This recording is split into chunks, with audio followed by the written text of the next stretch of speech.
record every class so that you can watch recordings.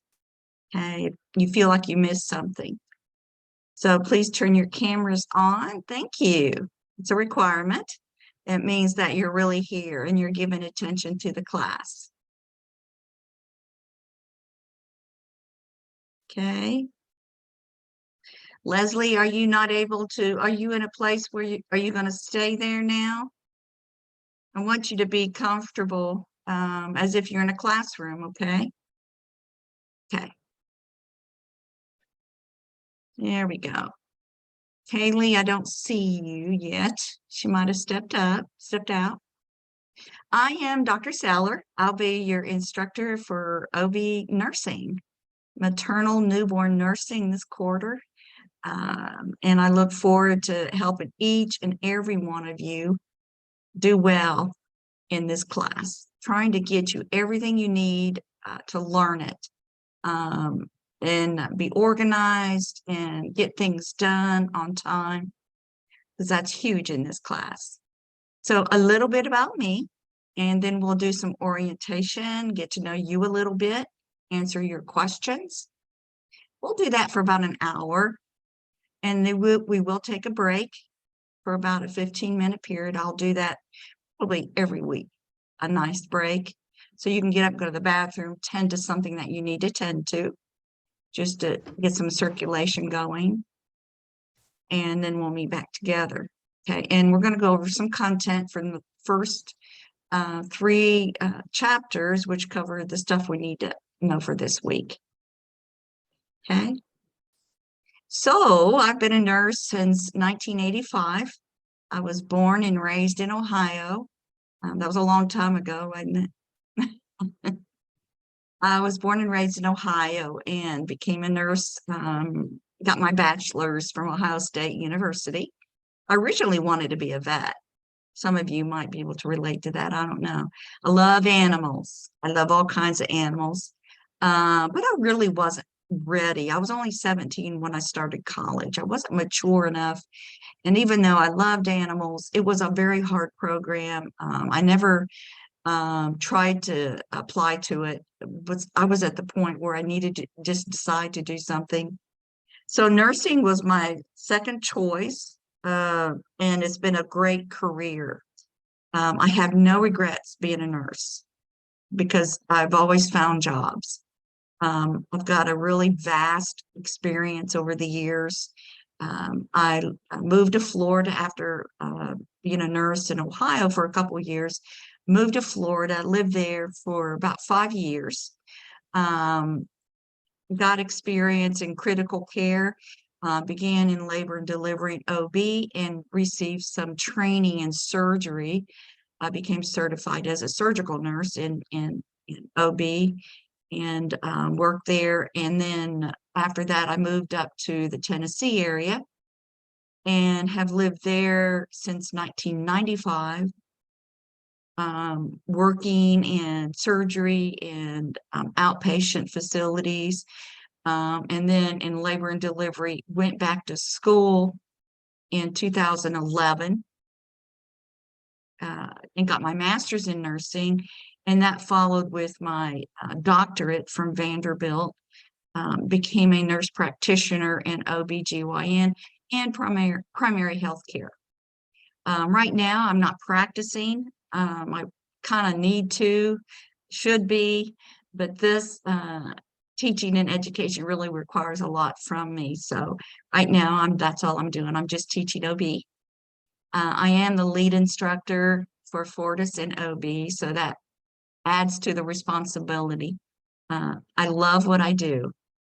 I loved being a nurse. And one reason I went into education, I worked in OB/GYN for 6 years as a nurse practitioner, seeing patients in the hospital, following up, working with them in the prenatal, the antepartum before they deliver, and then during peripartum, somewhat. The nurses did most of the work, register nurses, and I could write orders and take care of clients that way.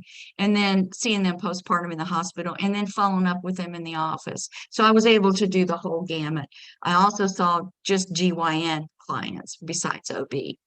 I enjoy educating teenagers, adolescents. I enjoy helping older women know the changes in their body and what to expect and how to take care of themselves. So it's a comprehensive overview of women healthcare. Um, so I started with Fortis in Nashville, Tennessee. I was on campus there from 2019 in the summer into 2020 in the fall when COVID hit and Fortis had to hurry up and develop online programs. And one of the programs, two of them were pediatrics and OB. They went online from the campus. So they're considered, we are online courses and we are separate from the campuses, separate in a way that we have our own policies. We have our own way of doing things. We were not separated in the fact that the faculty that work on campus and the faculty online communicate. We talk about you.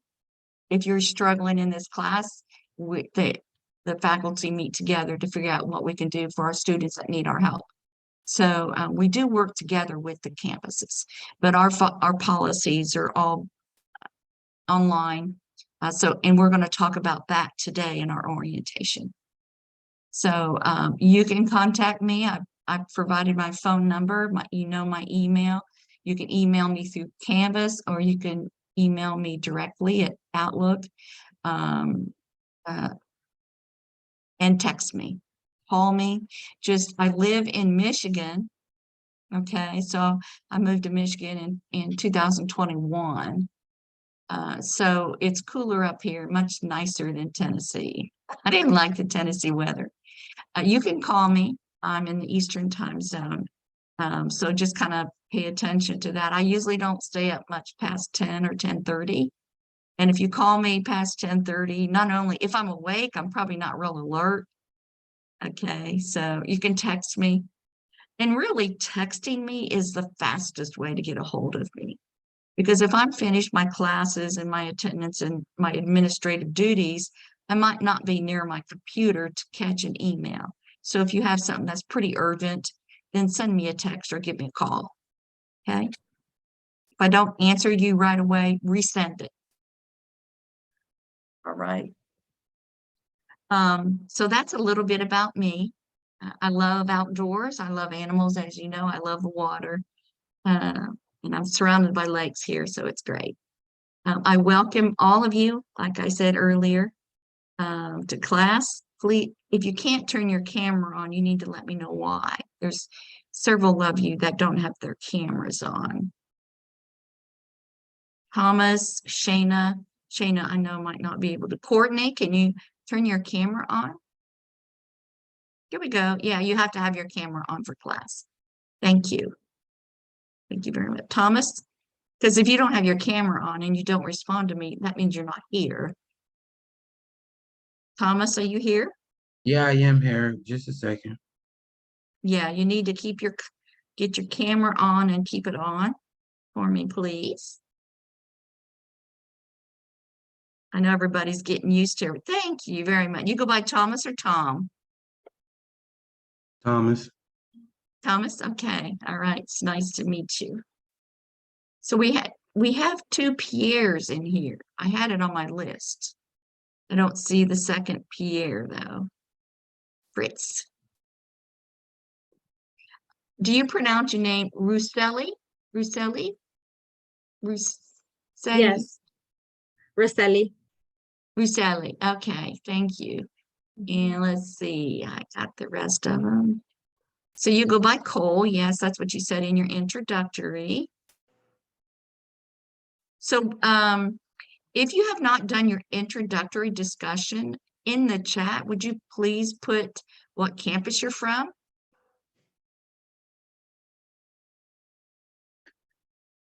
Oh, Courtney, you're a vet tech. Oh, great.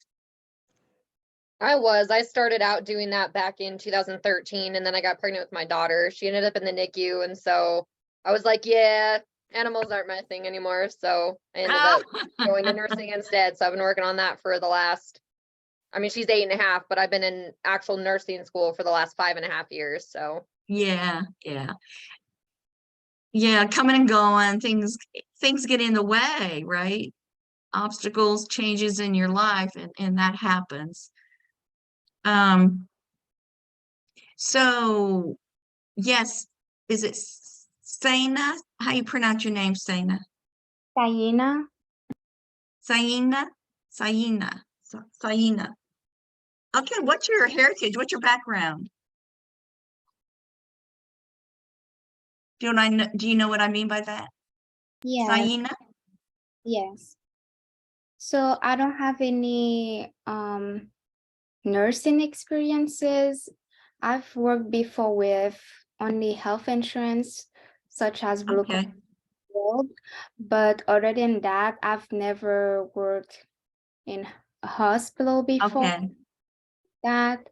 But I have family members that are like RN. okay. Yes. I noticed an accent.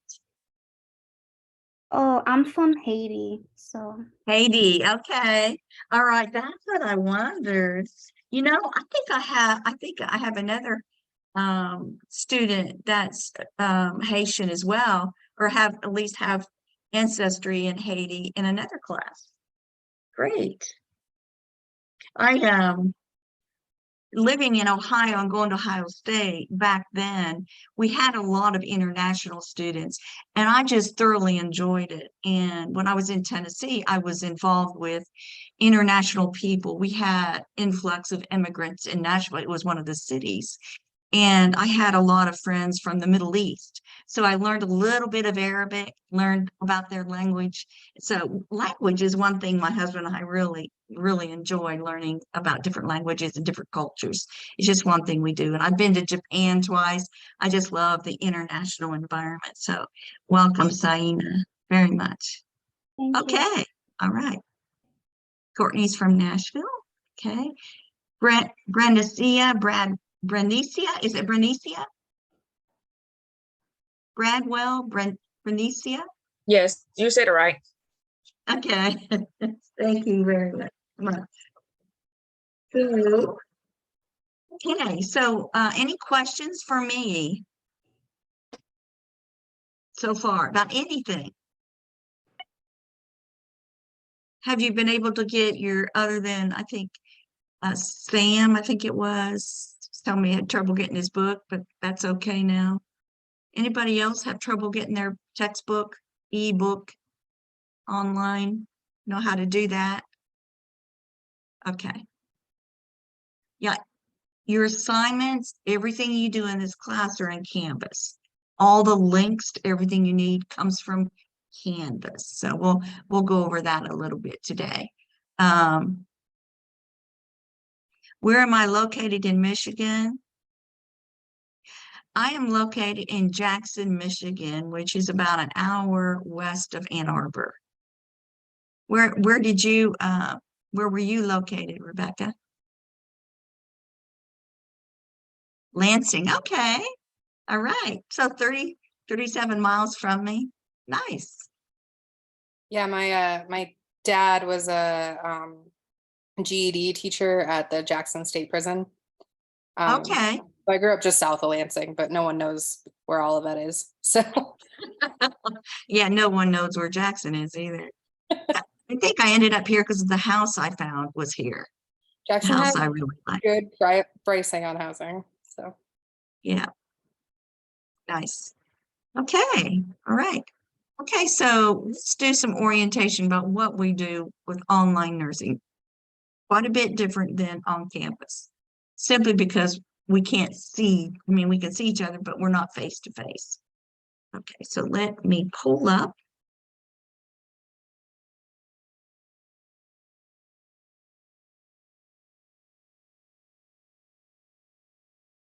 the orientation video. I thought I had pulled it.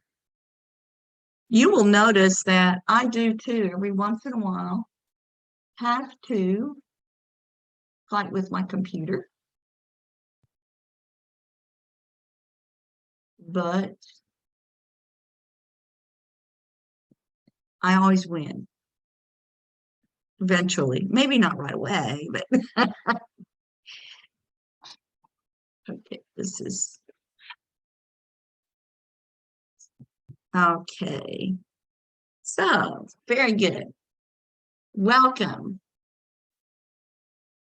Now, you probably heard that this is a flunk out class or something like that.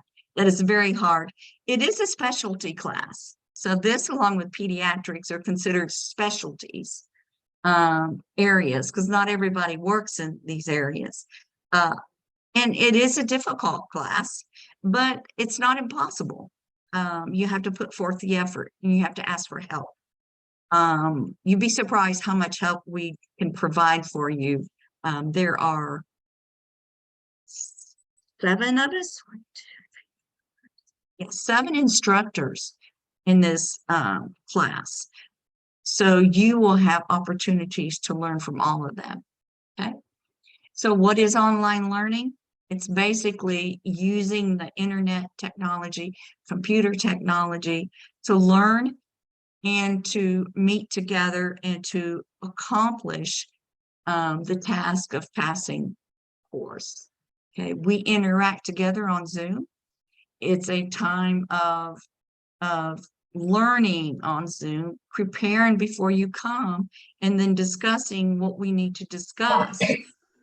Case studies, questions, concept maps, things that we can do to really help you learn the content, what's going on. I can also meet with you one-on-one on Zoom to give you some study strategies or techniques, help you understand a concept. You don't understand what I mean by preeclampsia. It seems so complex, and it is a very complex disorder. But I can get you through it. I can help you learn what's most important about it in order to get through the class. Okay, so don't negate the fact that it's hard, but I'm here for you. Okay, so you can do one-on-one with me. If you want to do it twice a week, I'll arrange time. You'll have the Zoom class and it's mandatory that you be here with your cameras on, paying attention as if you were sitting in a bricks and mortar classroom. Okay, you're paying attention, you're taking notes, you're looking at what I'm showing you, and you're participating in class. We will do quizzes together in class. Okay, we'll talk about your homework assignments. I'll be reminding you what's due. Okay, I will be posting on Canvas in the announcements. Every week you'll get an announcement that describes to you, what we're talking about. Okay, what you need to be reading and looking at. I will give you what assignments are due for that week and what were due the week before, just as a reminder, and also share with you videos, PowerPoint slides, and documents to help you grasp the concepts. Because not every word in the book do you need to know. Okay, you do need to look at your book. Okay, don't ignore it. It's valuable because it has great charts and boxes and stuff to help you understand. So ideally, you need to skim through all the material before class. I'm not saying you have to read every word. Look at the large headings in the chapter and determine what are they talking. In other words, genetics. It goes on and on and on and on and on about all the details of genetics. What you need to know, I will share with you in class as far as genetics, okay? Don't be overwhelmed about that. And I told you this in the week 2 assignment, don't get overwhelmed about this. Don't do this, don't do this. Do this. So I'm guiding you. That's what I do. That's my job, okay? Okay, you'll have the homework assignments that are due. We'll talk about those. You are responsible for submitting things on time. Okay, you have to put forth the effort. You're not paying me to teach you. You're paying Fortis to have an opportunity to learn. Okay, you're paying Fortis that. You have to put forth the effort. Okay, and then you probably already recognize that not everybody in this class is from Nashville, okay, or Pensacola. Okay, not everybody, or Salt Lake City. Not everybody is from those areas. So you are meeting other students. If you want to meet one of the classmates that you see here today and talk to them, if there's something you like about someone, in other words, if you think, oh, wow, they're smart, or I like the way they talk, I like the questions they ask, then you can you can go to the course cafe and ask for their information, or you can do it in the chat. Okay. So you can get to know some of your classmates. You can learn from you can learn from each other. So who do you contact first about this class? Me. Okay. Any problems, any concerns, come to me first. Okay. I'm the lead instructor, so I have pretty much can tell you what needs to be done. Okay, and give you some guidance. But if I can't help you, if it's something that's occurring on campus, let's say in clinical or in a simulation, then you'll probably need to talk to them. You can contact me first, and I might steer you to them. Okay. If they can't help you, then you can talk to your campus dean. Okay. If all that fails and you come back to me and say nobody's able to help me, then we or you can reach out to Dr. Darlene Brown. She is the National Online Dean of Education for Fortis. She knows everything. Well, you know what I mean. She's very smart. She is very student sensitive. And she has a phone number she has dedicated only for students. And it's at the bottom of this screen. 720-665-6101. And then you can either call her, text her, make sure you identify who you are, what course you're taking, okay, and maybe even what day you take your course in. Okay. And she'll be able to help you. She usually will bounce back with me to see what's exactly going on. Okay, so that's what we call chain of command. That's the order how you would contact someone for help.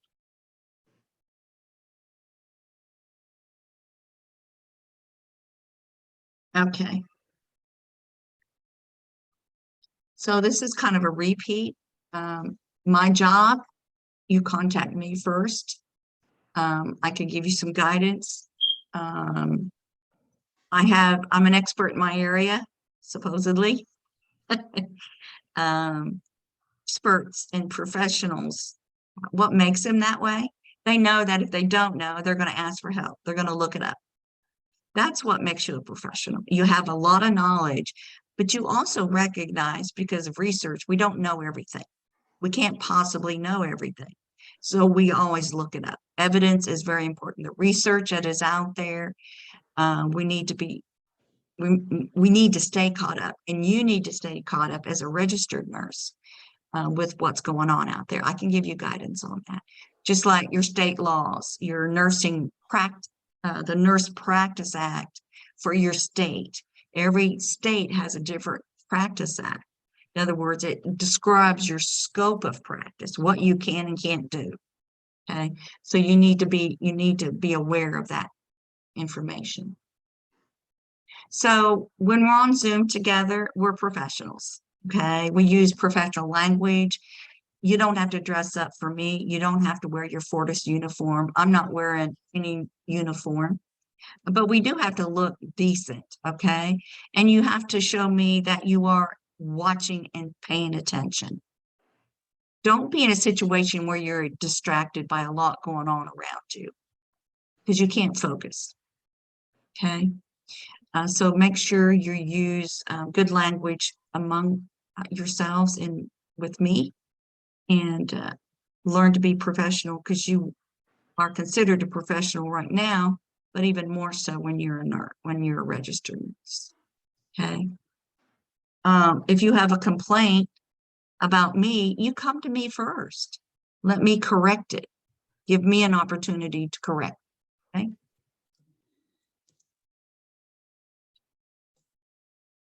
So Classes start on actually midnight Monday early.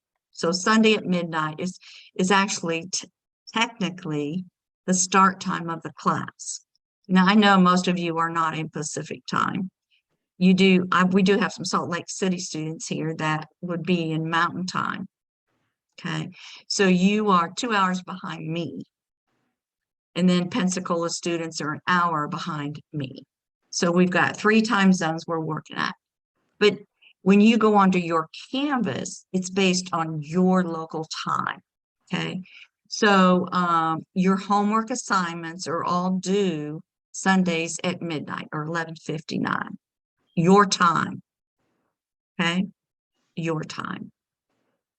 If you don't turn them in, then you're penalized if they're late. Okay. So we'll go over that some more as we get through here. So the first 7 days late. So let's say you had a case study and you have one for next week, or let's say the OB calculations that are due Sunday. If you don't get them in Sunday at midnight, then if you turn them in Monday, Tuesday, Wednesday, Thursday, Friday, the next week, I have to deduct 10% off your grade. Okay. So try to get them in on time. Any assignment, okay, are you listening? Any assignment that you're really struggling with, please contact me because you want your homework assignments to be high scores. Okay. Homework assignments are the tools for learning. Let me put it that way. Don't think of them as just trying to get it done. Okay. They're learning opportunities. They're not timed. So you take your time to do very well in them. If you're having trouble, you need to contact me. I have received some requests from students about the math this week. They wanted some guidance. They didn't know whether they were doing it correctly. And so what they did, they sent me what they were doing and I helped them set it up so that they could work it properly. You can do that. Okay. Do that before you submit it.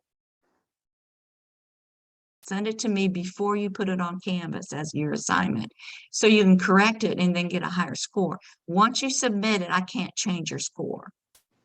Math is very important in nursing, and I just want to say this for a minute. I've been doing some analyses of campus results of the HESI, and math is one area that all campuses struggle with. They don't score well. You know, we do a lot for you as far as math goes. Dr. Brown's video. I can meet with you and show you how to set up a problem so that you can work it and understand how you work it. You need to know how to do math in nursing. Yeah, you might not like it, but it's something that you just have to do. Okay. For the, safety of your client, you don't want to overdose your client, or you want to make sure you're giving exactly what the client needs. So it's very important. So late assignment, anything turned in 8 days or later, there's no credit. You'll get a 0 for that. But it's still important that you do it. Okay. So as far as attendance goes, if you don't come to Zoom next week, nor week 3, if you miss 2 Zooms in a row, you'll be dropped from the class without notification. So that's how much we value you being here in class. Okay, so it's very important. If you miss 1 class, it's not that bad. You'll have the recording. But if you miss 20% of the class time for the whole quarter, your grade will be dropped at the end of the quarter. So if you miss 20%, whatever that, I think it's like 16 hours or something, I forget. So if you leave early from this class, it's deducted. I deduct from 15-minute intervals. If you're late, if you're past 3 o'clock, even if it's 3:01, I have to deduct 15 minutes. So you don't want to be late. Now, if you're going to be late because you're stuck in traffic, if you can, send me a text. Don't do it while you're driving. if you can put yourself in parking traffic and then send me a text that you're going to be late, then I understand and I won't deduct. Okay, but you have to communicate with me. Okay. And if you have to pick up a child, if that's going to occur every week, we need to do something about that. Okay. And I know you love your children. You have to take care of your children, right? But if your child gets out of school after you're in class, you need to talk to me about that to see how we can manage that. Okay. Or if you need to leave class early every week, this is Friday. This is the last day you can change your schedule, your class schedule. So if you find you're having to leave early every week because you have to go get a child or you're obligated to something else at 5 o'clock or 5:30 and you need to leave class at 5:15, that's not going to work for you. So we need to talk about changing your schedule, you in a different class, so that you don't have to worry about that, because that'll add up. I'm not sure how much time that would be. Okay. If you're on here and you don't have your camera on, if you don't respond to me when I call your name, in other words, if you have a picture of yourself up and you're really not there, I can tell. And if you don't respond to me after a couple times, I'll remove you from Zoom. Okay, you won't be able to get back on. And then you'll miss that time. Sounds cruel, but we're very strict. As a nurse, you're going to have very strict rules. You can't be late passing medication. Okay, you can't ignore clients. You have to pay attention to your clients. They're depending on you. Okay, so that's a different attendance than when you're on campus, right? Campus, you can be a few minutes late, no big deal. Okay, so Zoom tells me when you sign on and when you sign off. So I know exactly how when you're here. 7 steps to success. Dr. Brown welcomed you to this quarter as well in the announcements she posted. A big welcome, or I think I put that, but she said, welcome to class. And she gave you this long announcement. She talked about what in the past, what students say that helped them succeed, what students regret not doing. So take some time to look through that, and you'll see that those things I'll be hounding you about. Call me when you need help. Meet with me. If you need tutoring before an exam, if you want to go over the concepts before the exam, we can do a case study. I can ask you questions. We can do that to get you ready for an exam. We have review sessions, study sessions the week before an exam. You meet with me on Zoom and we have a study session. Okay, so do all the other instructors. And we record all of that and you'll have those recordings. So there's really no reason not to do well in this class. Okay, get your assignments done on time. As far as computer issues and the internet, okay, we live in a technology society. We rely on the internet so much. We rely on our computers. We don't know how to think without them sometimes, okay? They remind us, they show us, they teach us, and they inform us. So you have to have, and I have to have a reliable computer, okay? Now, if you don't have a reliable computer, you can borrow one from the campus. Okay, there's always ways around it. The campus also has a reliable and stable internet connection, unless there's a storm or something. Okay, so if you have kind of a sketchy internet connection at home while you're in Zoom class, you might think about it during exams or quizzes. You might think about being on campus during our class time. Okay, that's an option for you. That way you're not kicked off and get messed up.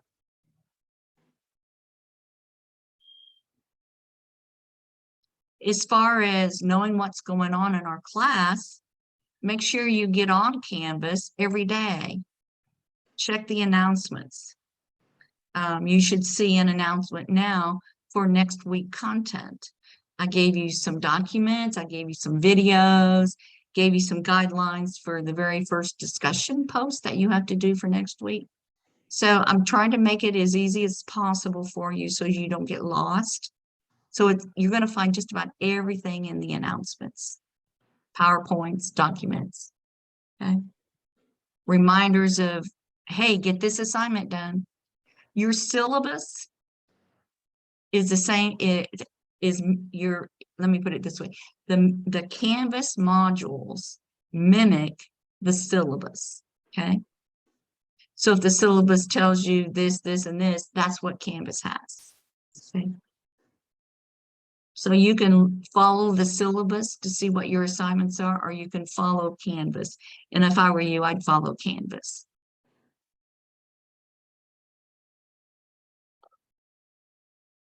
How many of you, have most of you already been on Canvas? Looking through, working on the assignment, OB Calcs, because it's Friday and it's due in about 2 days, okay?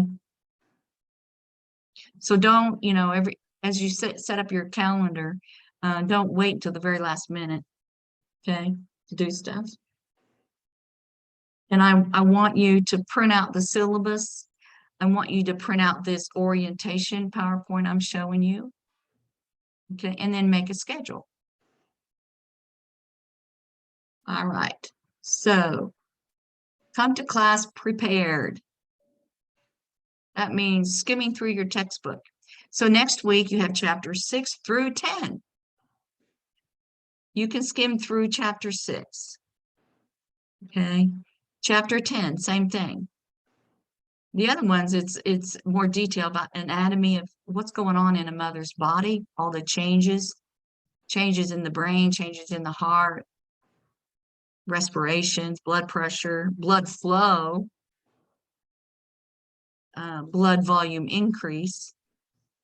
We talk about all that next week, so make sure you look at that really good. Okay. So this is learning activities. We do optional sessions throughout the week. I usually schedule a case study, just a session on one case. I do a prenatal one or antepartum one that goes over all the testing and assessment we do during the antepartum. Okay, all those concepts. Okay, grading components. How do you get your grade?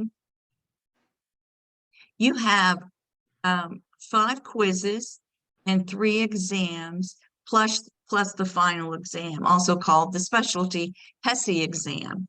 It's a comprehensive exam at the end in week 11. Okay, so those are 4 things. They're considered key graded assessments. In other words, they're your objective grade. So when we average all those grades up, they're weighted averages.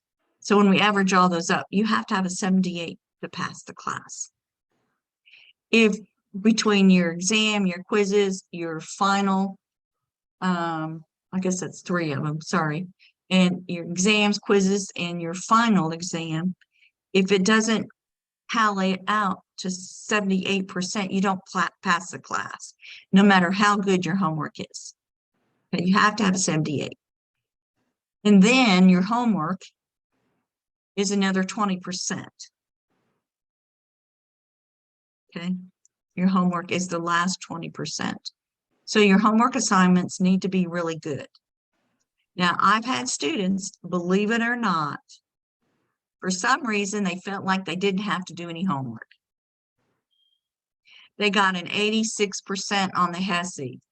They did well in all the exams, but they didn't do their homework. They didn't pass the class. Even though they were ready to go on, they just didn't do their homework. Don't do that. Do your homework. So you want, if you notice that you tend to score lower on exams than you want to, then your homework needs to be high, okay? And gives you a little bit of buffer.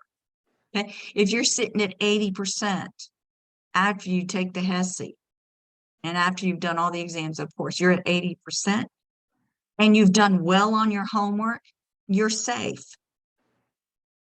But if you've scored low on your homework, below 78% on your homework, you take the risk of not passing the class. Okay, so you have to do your homework.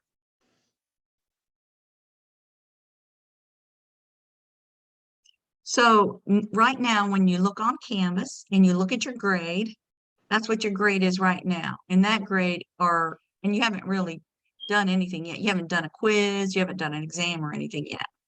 And that's the only thing that's showing up, quizzes and exams.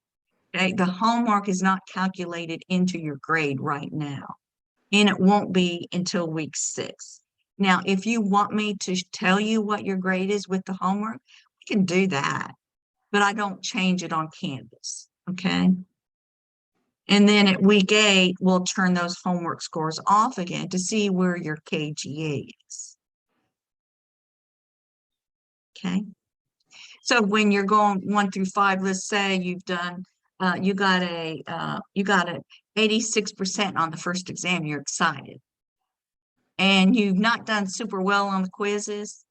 So you figured out you're sitting at an 82%.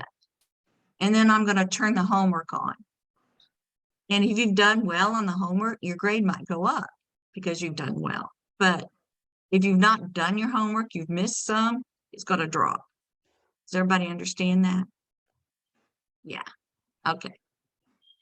It's okay not to completely understand it. I'll go over it anytime.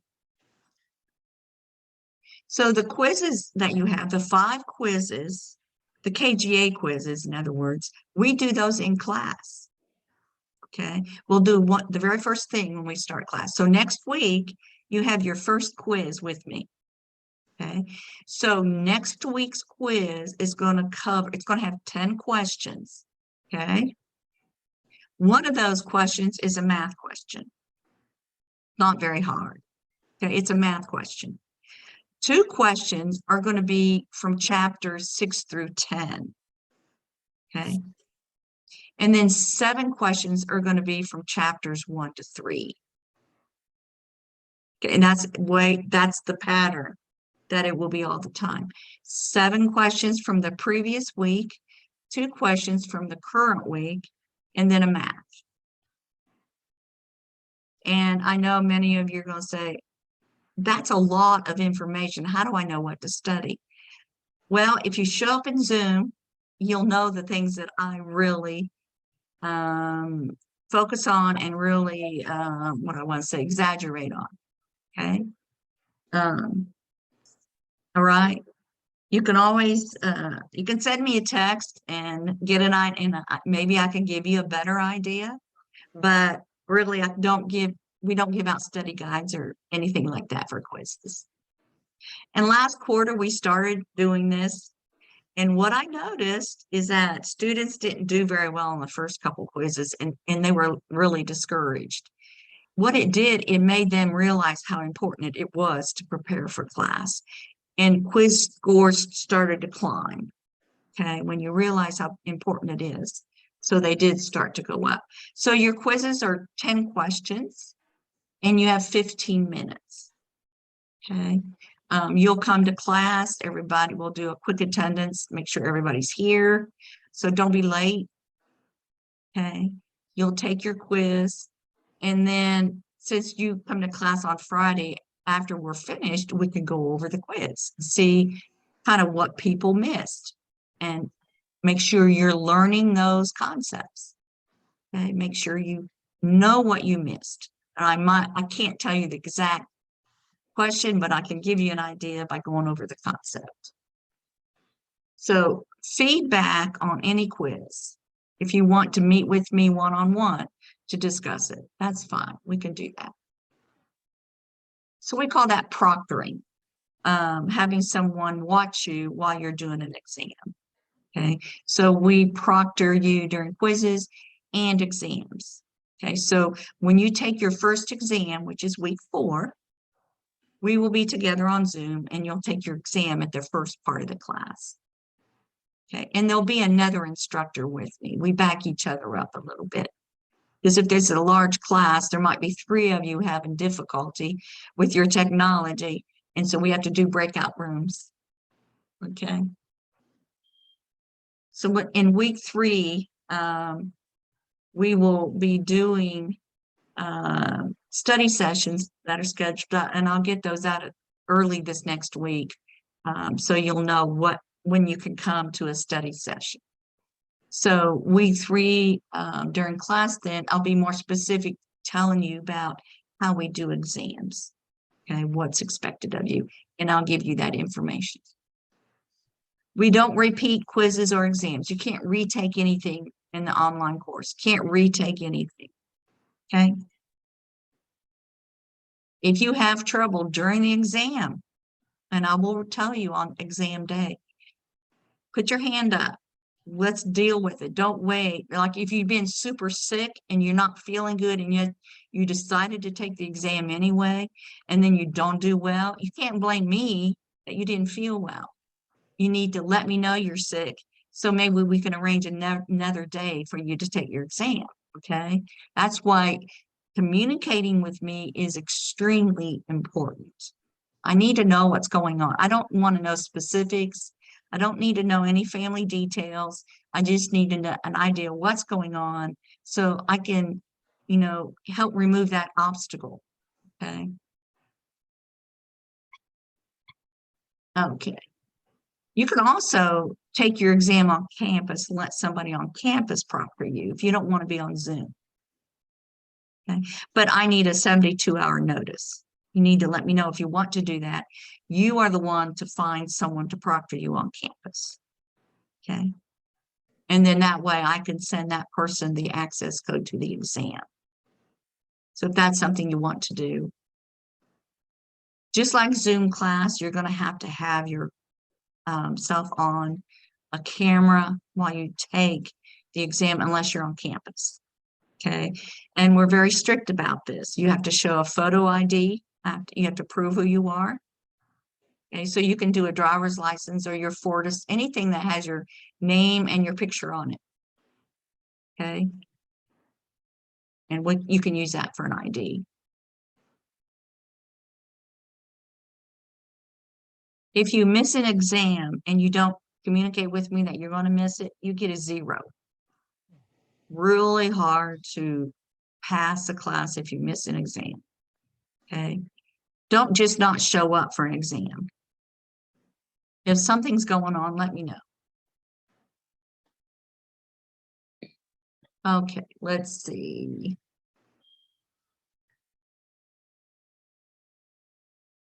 Planning your time. You know that you might have heard that a successful person, if you ask them how did they become successful, one of the things they're going to say is that they planned it. They're very specific about the task they had to accomplish to get to their goal. Okay, so for you, find a calendar or make your own calendar. Just make a bunch of boxes. Put in your work schedule for the week, what you are obligated to with your family, plug in your class times, and then plug in your homework that's due. That's very specific. And then say to yourself, okay, I've got OB and I've got med surge. Most of you taken med surge this quarter too. Very busy quarter. You've got clinical, simulations, lab, and then classes. So you're going to be on campus a lot for your med surge class and lab and simulation clinicals. A lot. You're very busy. So that's why it's even more important to do a schedule. So on Mondays, I have OB simulation. This is an example. I have OB simulation in the morning, and I have med surge class in the afternoon. So there's really not much time for studying on Mondays because you're going to go home, take care of your family, sleep. You might have a little bit of time in the evening, or you might be going to work that evening. So make sure you determine, okay, so when do I study for OB? Well, maybe I can do it on Tuesdays. I don't have clinicals on Tuesdays. Tuesday afternoon, I'm free. So I'm going to study OB on Tuesday afternoons. Or maybe you're going to study med surge then. Just you have to plug in when you're going to prepare for the class. Because that way you can focus. Okay, it's Friday. What am I supposed to be doing today? Look at your calendar. What do you need to get done? Okay, do you have some med surge work that you need to get done and OB by Sunday? Well, then when are you going to do it? You're going to do it Fridays, or you're going to do it, maybe you have to do it Saturday. Okay, so be very specific and detailed in your calendar. That way you'll know what's due. It's just being organized. You're going to have to be that way as a nurse. When I was working on the floor, my first couple of years as a nurse, I had a clipboard and I had patient name, their diagnosis, what room they were in, any pertinent information, that report I got from the nurse that was leaving, signing off, shift report, I'd put in there. And then anything else about the client. Client's a diabetic. Okay, so I have to check blood glucose at, whatever time. All the tasks that I needed to accomplish for that patient. I had a clipboard. That was the only way I could get things done for the patient that needed. Okay, of course, you're going to be interrupted, but at least you have an ongoing list. And then that way you can report to the next nurse. So you have to be organized as a nurse. It's a challenge. And this slide kind of just has a calendar for you. It tells you to take the syllabus and plug everything in, or you can do it on Canvas, from Canvas. Okay, this is a late policy again. Remember, after 7 days, it's 10% off. After, or before, after the 7 days after it was due, it's 10%, and then 8 days and on, it's 0. NCLEX questions, you've got 4 sets. Okay, and next week 3 is when they're due. So next week we'll do a little practice how to do those, how to get to the questions, how to download the PDF, and how to submit it. It tells you in Canvas how to do that, but most of you don't like to read instructions. Some of you need to be shown, and that's fine. I can do that. Okay. If you send me a text and you want me to do it earlier, like, can you show it to me now? I'm glad to meet you on Zoom and show you how to do it. Okay. You can't post a screenshot of your questions because I have to have all the pages. Okay. So we'll talk about that. So NCLEX questions are due the week before every exam. Okay. In those questions, I'll tell you which categories to choose based on what you're going to be tested on. Okay, so the first set NCLEX questions for week 3 need to be from the antepartum and intrapartum. In other words, from prenatal to labor and delivery. Okay. And I will, you'll have that schedule of NCLEX questions, and I'll be reminding you, okay, where to choose from. So make sure you do this correctly. If you do a set, and they have to be 50 at one sitting, I don't want 5, 10. I don't want 5 sets of 10. I don't want 2 sets of 25. You have to do 50 at a time because your exams are 50 questions long. Okay. Read the rationales for every question, whether you missed it or not. So, let's say you did your 50 questions and you did well. You got 48 of them correct. Now, some campuses will give you 50 points for that, but we don't do that online. If you get 48 correct, you get 48 points. Okay? So do well. You can submit as many as you want. If you do a set and you only get 76, my goodness, do another set. Don't turn in 76%. That'll hurt your grade. That just means you really don't know what you need to know. Okay, so do another set.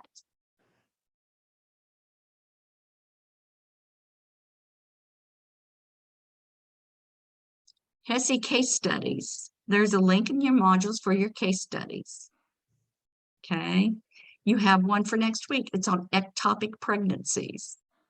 I posted a document about ectopic pregnancies, so you can use it. Use your text. So when you click on the case to do it, you'll have everything you need to answer the questions. You'll have your text, document I gave you, so that you can look up the answers. It's not timed. You can use resources to find the answers. So do well on your case studies. They're a 5% weight. They're heavy weight on your homework grade. So you need to do well on the case studies. They're really good case studies. You can really learn from them because they have the rationales in there to tell you why one answer is correct and why the other one isn't. They're great learning tools. Okay, so this just tells you how to do that. I'll show you that. So you understand that Canvas and Evolve, your Canvas class and your Evolve account, they link together. So when you click on a link in Canvas, it takes you to your Evolve where all the stuff is. You can't access your homework just by going to Evolve. You have to go through Canvas because that way then Evolve will send that grade to Canvas. It automatically populates the grade, okay? If you try to do it another way, you don't get credit. If you don't get your case study done by when it's due, you can still see it, but it's not going to give you a grade. I mean, it'll give you a grade in Evolve, but it's not going to be pushed over to Canvas. So, and I'll remind you, if you don't get it done by Sunday night when it's due, you have to tell me when you do it so I can go look your grade up. If you don't get it done. Discussion post. There's a rubric. Who knows what a rubric is? Anybody know what a rubric is?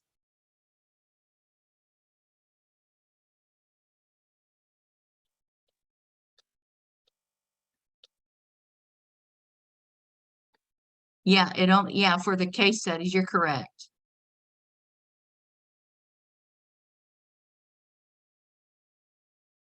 Yeah. So your case study, you do it once, that's the grade you get. That's why I say don't be in a hurry. Now, if you get an 80%, it might prompt you to take it again so that you understand it. But you're not, if you get a better grade, you won't get that score. You have to take the first one. That's why I said do well on the first one. Okay. Do well on the first one. Let's see here. Oh, the discussion post. Now, your very first one next week, I gave you an article. You don't have to find an article. I want everybody to read the same article because I found this article and it's really good. Okay, it's really good. It was written more than 5 years ago, but I still think it's appropriate today, according to the research, and it's very good, and I want you to read it. And I want you to write on it. And I even gave you the APA reference, so you can add that to your submission. So what you do is you read the question, what it asks you. It's talking about unintended pregnancies. You know that 50% of pregnancies, this is global, this is worldwide, 50% of pregnancies are unintended. Okay, it's a natural phenomenon. There's not a lot we can do about it, right? There's not much we can really do about unintended pregnancies. What we can do is help women understand how important it is to be healthy before they get pregnant. So in other words, they need to be healthy all the time. I usually like to tell reproductive age women when I was working in OB, if you're in that reproductive age, you need to be taking folic acid. or you need to be taking prenatal vitamins, even if you don't plan a pregnancy, because there's a chance you're going to get pregnant and and it wasn't planned. It's 50% chance. So you need to be on those vitamins beforehand. So just stay on reproductive vitamins, prenatal vitamins. If nothing else, folic acid. You'll find out how important that B9 vitamin is for pregnancy, before pregnancy. So that's what the article is talking about. How can we help prepare women? Preconceptual counseling. What are some issues that women face when they become pregnant? Maybe they've been using drugs, or maybe they're obese, or maybe they have a chronic illness. So we need to help them understand that we need to have them in the best health condition as possible when they get pregnant for improving outcomes. Do you know the U.S. has the highest infant mortality rate in the world? That's sad. We have the highest cost of medicine. Medicine in our country, even though it supersedes every other country, supposedly, we still have the highest cost and we have the highest mortality rate. It's one of the Healthy People 2030 goals that your book talks about, improving maternal outcomes, mother and baby. Why do we have such high mortality? It's usually premature babies. Premature is usually the reason a baby goes to NICU. Okay. I'm pretty lenient on discussion post. As long as you follow the rubric, read what you're supposed to, answer the question, make sure you answer the questions. Don't put 4 paragraphs. Keep it simple. Okay, so we talked about exams. The specialty exam is what's at the end of the class, week 11, and we want everybody to get a 900 or better. So last quarter, I can tell you that my students did really well on the HESI. I had a student that didn't pass any test, almost throughout the quarter. She didn't ask for help. She didn't ask for tutoring. She didn't go to review sessions. She didn't do well. But when she took the HESI, she got like an 86%. So she technically she was ready to pass OB, but she couldn't because of her scores on her exams that pulled it down. So unfortunately, don't let that happen to you. So my students did very well. A lot of them went way over the benchmark. I had a lot go over 1,000. They did really well. I was just really pleased with all of my students last quarter. I can brag. They did the work, not me. So we do remediation for HESIs now. So if you score, and it depends what your HESI score is, how much you need to do. If you get over 900, you only need to do an hour remediation. And then the lower score, the more you have to do. And the good thing about this is that the remediation is helpful. If you have to take the class again, time and remediation should help you. Okay. Any questions about the PowerPoint?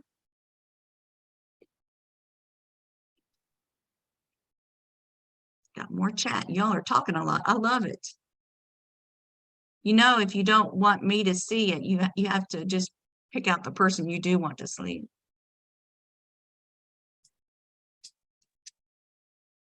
Open the door for your daughter. I certainly don't want you to keep your daughter outside. Of course. Now, during class, if you have to get up and go to the bathroom, just go. You don't have to put it in the chat. Just go and come back. Okay. But right now do you have to respond to peers? Yes. For the discussion posts. So your initial answer to the discussion question is due on Wednesday at midnight, Wednesday of that week. Okay. So you need to be reading the article that I have in the announcements and get that posted by this next Wednesday night. And then by Sunday night, respond to 2 of your peers. 2 separate days. You guys should have done this orientation. Right? You're all so smart. Jasmine, 2 separate days. You take the HESI one time. Now that you're at this point, 201, 202, 203 on one time HESI. What else do you want to ask?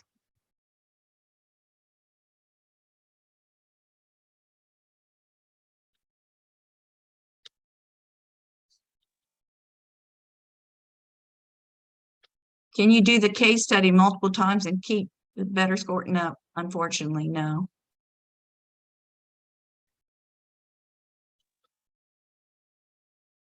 Okay, Courtney, you need to send me documentation. I need your letter. Unless you already sent it to me.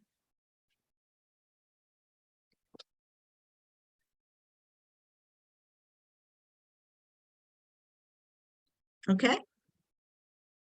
Let's see here. And that way I can adjust things. Okay, 3:31. We're going to take a break now, Fritz. Okay. So you can let your daughter in. Oh, wow. Never, never, never, never fret about things like that. So yeah, anytime you just have to get up, just come right back. All right, so let's take a break. It's 4:07. So let's meet back at 22 after the hour. So that's 15 minutes, okay? Thank you. 22 after the hour. And we will start over, start again.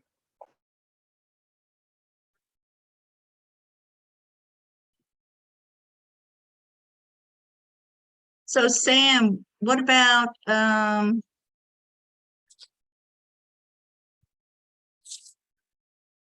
o'clock too late? Is that fine? Is that good? Okay. Let me put it on my calendar. Saturday, Sunday, 4 o'clock.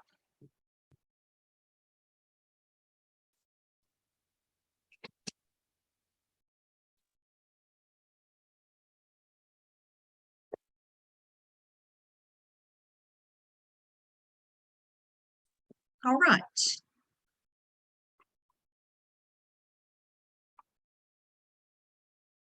So let's talk about some other things. Anybody come up with any questions or anything?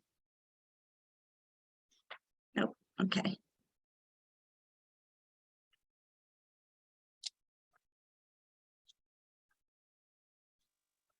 All right.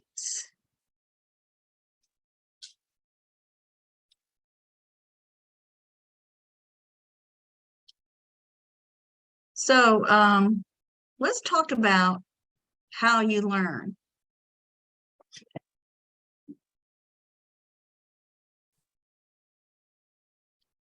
Let's see, I really wanted this to go over here.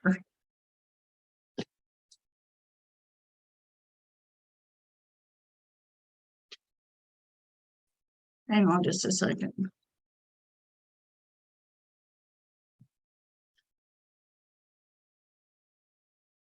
Okay.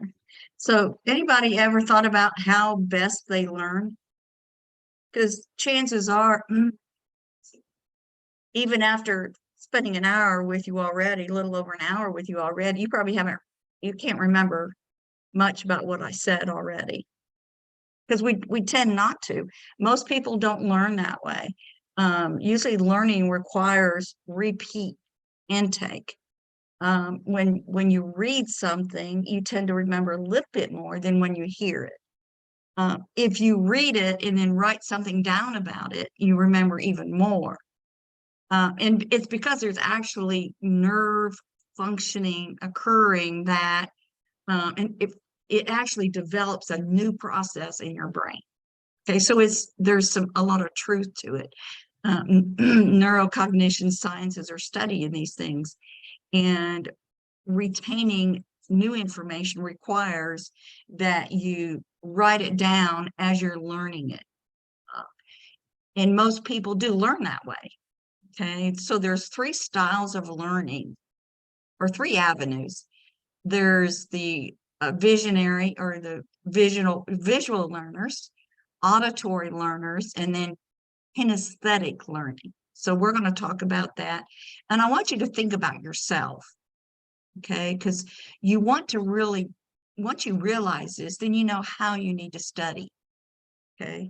Don't take it lightly, okay? There's a lot of truth to it. So the first one we're going to talk about is the visual learner, and most people are visual learners. And now, granted, you might have a little bit of all three, but you do have a dominant one, okay? So visual learners are those people who really appreciate charts and graphs and even making your own. Because when you're making a graph and you're putting things together, you're learning about what you're doing. If you do a concept map where you have the concept in the center, and then you talk about risk factors, clinical signs of the concept, and then what are some nursing intervention. When you're putting all that together, you're learning about it. Okay, so that is one aspect of visual learning. You want quiet. You need quiet to focus. Okay, you can picture things in your head. How many, when we talk about in week 3 about electronic fetal monitoring, looking at a strip to study or to observe what's going on with our fetus in relationship to the labor, that's a difficult thing for you to learn if you're not, especially if you've learned EKGs, because it's not an EKG, okay? So we give you a chart to memorize, and visually you'll remember the chart because it's colorful and it helps you to remember. It correlates and you just memorize it so that if we ask you a question, you can answer it. Now, you're not going to get strips on an exam, okay? Fortunately, you're not going to have to look at a EKG, or not EKG, a fetal monitoring strip and recognize it. But you need to recognize what a variable deceleration is and what's causing it and what are the interventions. So that's real important to a visual learner, okay? You like to be organized, okay? It's hard for you to hear what I'm saying. It's not that you don't want to hear and remember, it's just not what you're capable of doing, okay? That's why I record these, so you can listen to them again. You can just zip through some and listen more to the rest of it. It's hard for you to listen to anybody. You want them to hurry up so you can read it and write it down yourself. If you're antsy right now about class, you're probably a visual learner, okay? Putting together furniture, okay? Do you read the instructions first and then try to put it together, or do you look at the picture and think you can figure it out? That's a visual and that's a kinesthetic learner, okay? And handouts, charts, you really like to do that.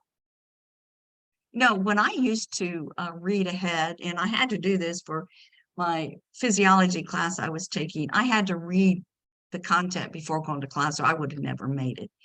And I made details and read through it. And then when I went to the lecture, I added to it, and then it began to make sense to me. So I really relied on my notes for learning that. And that's what I would have to do for learning at a pharmacology class.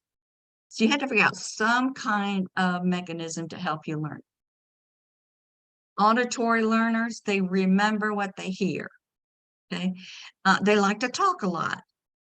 They like to hear other people talk. They like to speak in front of people. They like lectures. They like this time because they learn. They like to read out loud a lot. When they're taking an exam, they want to read the questions out loud and answer it. Okay, you enjoy listening to music. You might even want to listen to music while you're studying. Okay, you learn a lot watching television or a movie. Okay, some kind of presentation. Okay, you're pretty good at explaining things. I always thought I was good at explaining things, but I'm not an auditory learner. I don't remember. I have to give you an example. So kinesthetic learning, I'm mostly visual, but I have a lot of kinesthetic in me. And I can give you an example. And I was in perioperative training, okay? And it was like a didactic class where we would go to a classroom in the morning and then we actually go into surgery to learn it hands-on. And so I was scrubbed in, I was helping in a GYN case and learning all the instruments. I was standing right there beside the nurse to learn them. And she was talking to me, explaining everything to me. And I finally looked at her and said, I'm very sorry. I don't mean to be rude. I'd already been practicing as a nurse for a while. I said, I don't mean to be rude, but you can talk to me until you're blue in the face. I'm not going to learn anything. I have to put my hands on these instruments. I have to figure out if he yells at me or the surgeon yells at me, hand me this or hand me that, I got to figure it out. And once I figure it out, I'm good to go. I said, but you can't tell me, use the weighted speculum, blah, blah, blah, blah. No, no, no, just show me the weighted speculum. That's just the way I learned. So a kinesthetic learner likes the hands-on. That's how they figure it out. Kinesthetic learners are very active. They like projects, they like sports, they just like to get involved, and they like flashcards, little hand-on things to make and create and go back and forth with them. So objects and stuff. So I imagine most of you have a little bit of all of these, but mostly visual with a little kinesthetic. What do you think? Have you figured it out already, how you learn best? Courtney? Okay. Anybody know how they learn now? So everybody knows, right? How they learn? My best way is I have to have all three. If I don't have one or the other, it doesn't work. Okay. So you really need all three. Okay. So these are just some pictures that you can look at. So then in this PowerPoint, if you haven't looked at it yet, it gives you suggestions. So a visual learner, how should you study? What are some tips? Well, write down anything that you want to remember. Okay, write it in your own words. Because once again, that's that process. That's helping you learn it. Keep lists around. Learn if you're reading something and you don't know the word, look it up. If you don't know what facilitate means, look it up. If you don't know what the word inhibit or contraindicated, if you don't know what those words are, then you need to look them up, okay, and write them out. Drawing pictures. I draw pictures all the time. I wish I was good at drawing a picture. There's something that I would like to see, and I've never seen a video of it, how blood flows through a pregnant woman and where the majority of it goes. What happens to the blood vessels? If I could find a video on that, that would really help my students learn. Okay, so reading the textbook before going to class. Okay, and then when you're in class, you can connect. You're going to take in when I'm speaking to you, you'll already have some information, so you'll tend to learn it that way. Okay, and then auditory learners.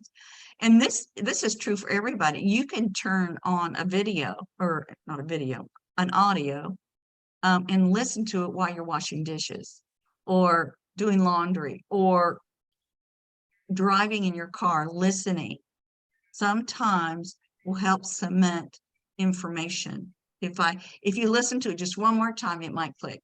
Okay, talk to yourself, read the book out loud, read your notes out loud, make a song up.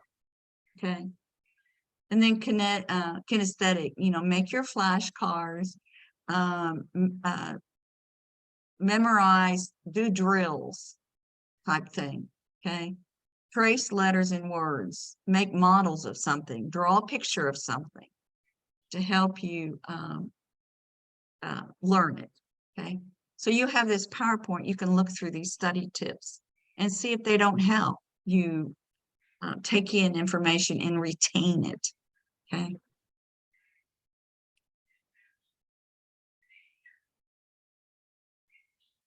You know that if you go to your textbook online, you can, let's say you're going into genetics, chapter 6 to look at it.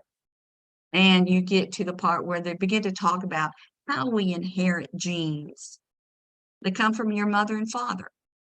Okay. It's called, there is a certain pattern of inheritance. Some genes are passed down, they're dominant genes, and they're going to be passed down no matter what. Some are recessive, they're not necessarily passed down. Okay.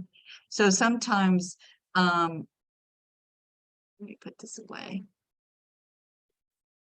Sometimes drawing a picture of it will help you remember it. Or doing a flashcard of it. Autosomal recessive, and then on the back of it, put all the diseases that are associated with it. Autosomal dominant. Or just make a picture of what it means. Because we'll talk about that next week. And I gave you a document on genetics that's pretty thorough, kind of really what you need to know. Okay. All right. What were we going to do? Let me check my chat out. The dates or the weeks of the exams. Okay. Exam 1, week 4. Exam 2, week 7. Exam 3, week 9. 4, 7, 9 are your exams.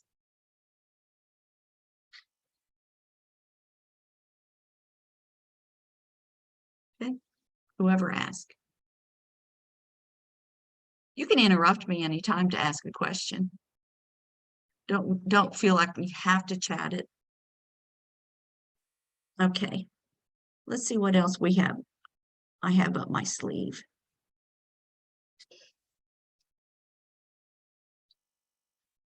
Oh no, I don't want to do that.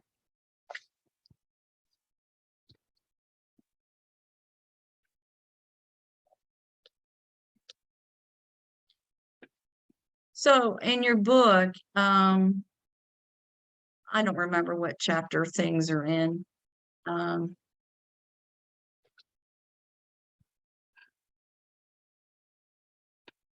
It might be in chapter 1.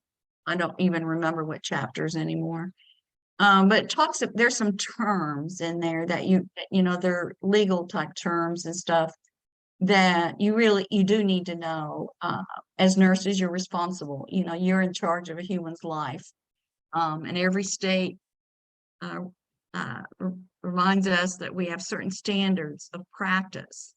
And so learning what those standards are, but learning what happens if we don't follow certain standards, what the outcomes could possibly be, other than you're having legal problems and might lose your license. What about your clients?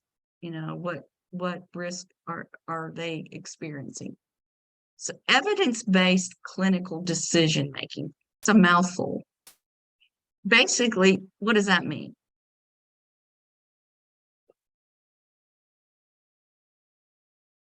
What do you think it means? You know, it's okay not to say the right thing. It's We're been proven. discussing. Go It's ahead. been evidence that's been proven to work. Okay, so evidence is something that we found out by doing research. Okay. So what is, then you have to add that to the clinical decision making.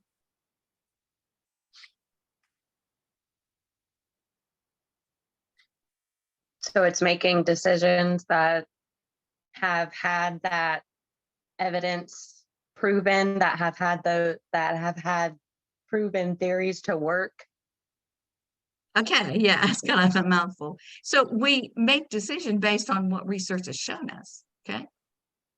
Okay, so an example is guidelines for when we do pap smears and how often. We have pap smear guidelines.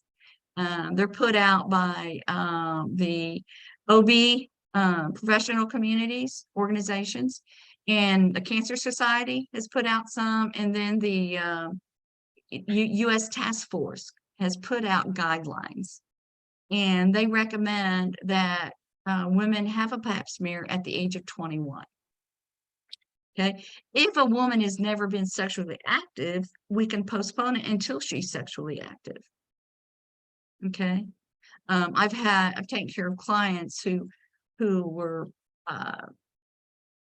profoundly poor cognition, brain damage. They're never sexually active. So we don't do pap smears on them. We do exams to make sure they're healthy, their tissues are healthy and stuff like that, but we don't do pap smears on them. Okay, it would be too traumatizing.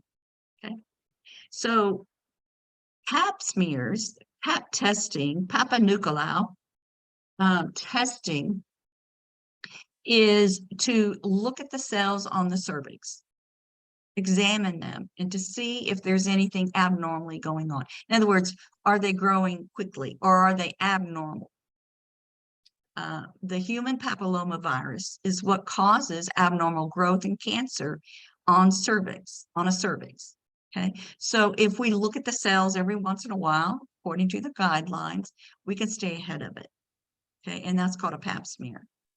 Now, actually testing for the HPV in the cells, or around the cells, I should say, is not necessary unless they're abnormally seen. Okay, so we might not test for HPV until like age 26. So we know that virus from evidence. We know the virus damages cells on the cervix and it can cause cancer. So typically, no cancer is seen much before the age of 26. So we say first pap smear, not before the age of 21, whether they've been sexually active since 13. Because the evidence shows us that even if they've been sexually active for 8 years, there's not going to be any HPV there because the female's body, the immune system can destroy it at that age. It's when she gets a little older that her immune system might not be as effective. Okay, so we do need to watch a little more carefully. So if we do a pap smear and it's normal, 5 more years, come back, we'll do another one. And at that time, we do one and there's no abnormalities, another 5 years.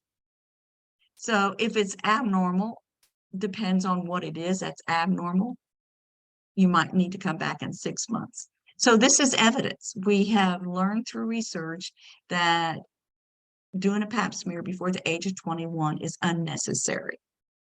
Example, I've had mothers come into the office with their 16-year-old daughter, and they're mad because they just found out that little Peggy has been having sex with her boyfriend for 6 months, and they're worried. They should be a little worried, not for cervical cancer, but they all want me to do a pap smear. They don't even know what a pap smear is. They think that'll fix everything. And so my job, what I'm facing in that situation is the privacy of a 16-year-old, which even though she's a minor, she still has her right to privacy. Okay. And an irate mother. So what do I have to do? I have to gently explain to mother that we don't really need to do a pap smear on her, but let's do this instead. Okay, let me explain something to you. Let's check her for any infections that she might have and maybe do some blood work to make sure she hasn't picked up any HIV or syphilis, something like that. That's very detrimental. So we can do those things. And then when she's 21, well, sometimes mothers get angry and they demand that their daughter have a pap smear, no matter what. Okay, so we do a pap smear. Unfortunately, that little girl has to go through that when it's unnecessary. So it's traumatic. Okay, so that's an example of clinical decision making. So remember, when you're out there working, and in the past, we've always done it this way. If a nurse comes in to you, another nurse says, no, Amber, we don't do it that way. We do it this way. We've always done it this way. That's how we do it. And yet Amber's been good about staying caught up with what's been going on in the research. And she knows that that way that it's always been done doesn't work. It's not recommended. She knows the most up-to-date way. Amber needs to abide by what she knows because she needs to make a decision based on what the evidence has told us. So that's why it's important for nurses to stay with continuing education. Every state requires you to do some continuing education.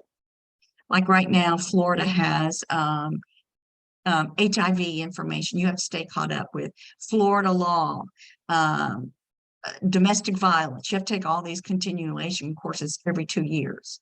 Okay. So it's very important that you understand what evidence make it based on evidence. Standards of practice, then what are they? Well, it's doing what you're expected to do based on guidelines or based on protocols.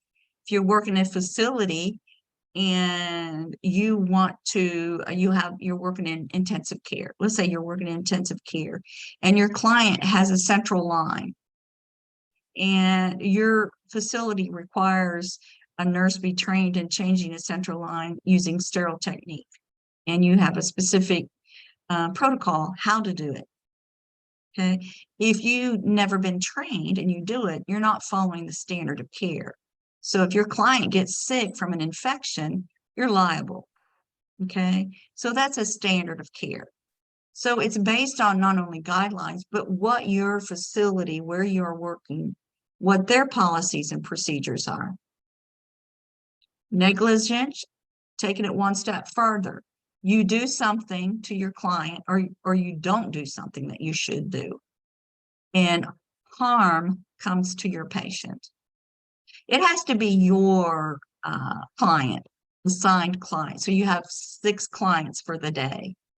If something happens to one of your client that they get an infection or they're harmed permanently or temporarily, and it was something you did or something you didn't do, you're negligent. Okay? It's a legal term. Don't let it happen. Don't do something you don't know how to do. Make sure you know your policies and procedures. Scope of practice, what you're allowed to do as a registered nurse. As a registered nurse, you can't order oxygen, you can't order medication, you can't order much of anything. Okay, like medications and drugs and stuff. Now you can order a bedpan, or you can order what can you order? A certain kind of meal or a certain, I don't know, I'm at loss for words, what things that you can decide on. You're the one that decides to set up seizure precautions. So you need to have all those things for seizure precautions. So you need, once again, to rely on the Nurse Practice Act for your state and your facility. Sentinel event. Those of you who have worked in healthcare, what is a sentinel event?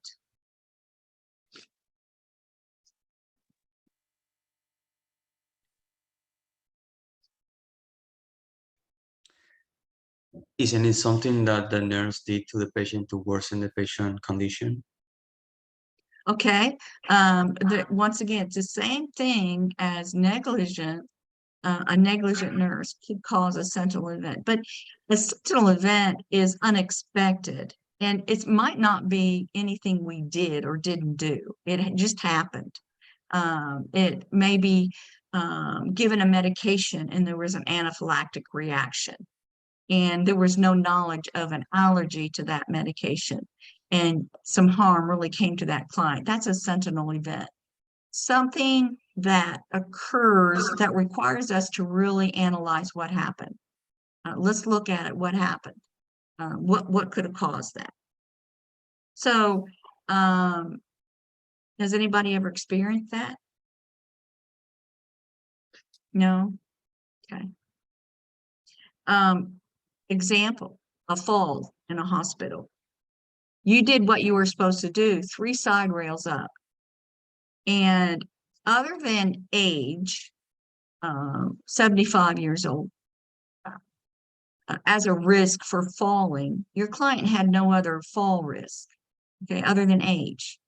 Didn't have a stroke, had good balance, normally ambulated on his own, needed no assistance. In the middle of the night, you hear a clunk and the client falls and he breaks his hip. That's a sentinel event. It's not expected because his ambulation was normal. But what we didn't know is that he sleepwalks.